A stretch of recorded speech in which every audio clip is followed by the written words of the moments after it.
Salut les cathos, aujourd'hui nous sommes le 1er janvier 2024 et j'aimerais les cathos vous souhaiter à tous une très bonne année, une très bonne santé et que Dieu Tout-Puissant vous comble de sa grâce à chaque instant et vous garde dans son unité et qu'il vous conduise, vous et votre famille, sur le chemin de son Fils Jésus-Christ, qui est la vraie lumière du monde et qui lui seul peut combler chaque cœur.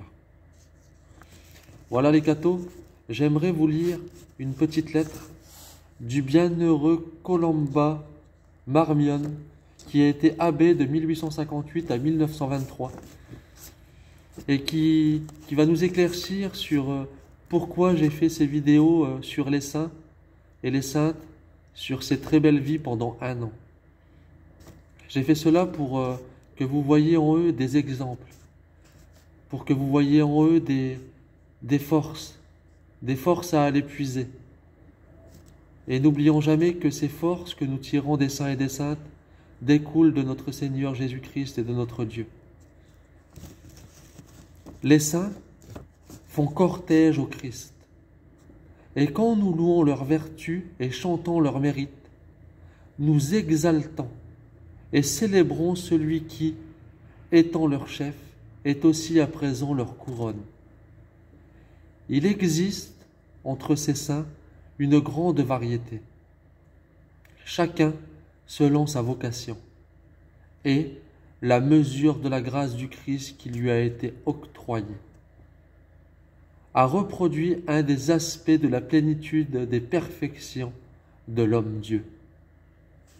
Un même esprit, dit saint Paul, a donné à chacun et à chacune une grâce spéciale, qui, se greffant sur la nature, fait resplendir chacun des élus d'un éclat particulier.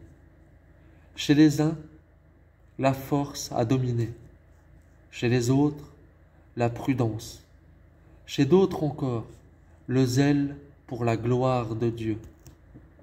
Celui-ci a particulièrement brillé par la foi, celui-là par la pureté.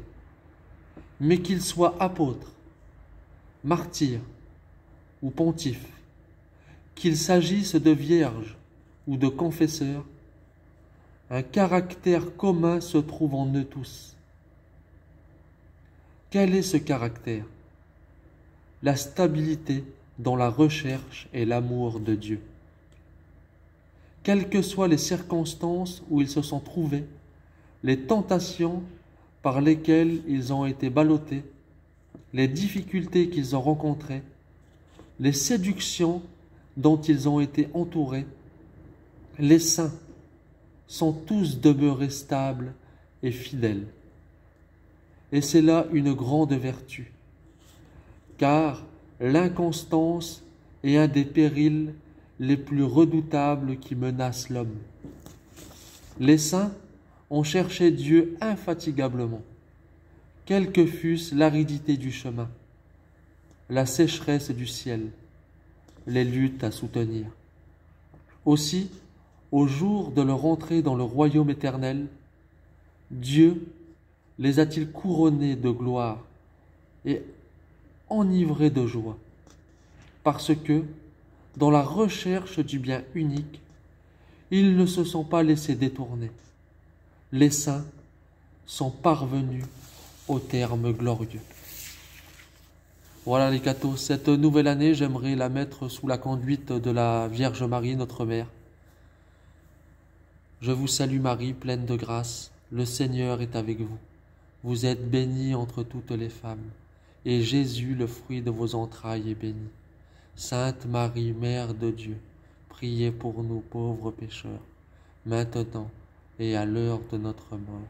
Amen. Que Dieu vous bénisse, et à plus les cathos.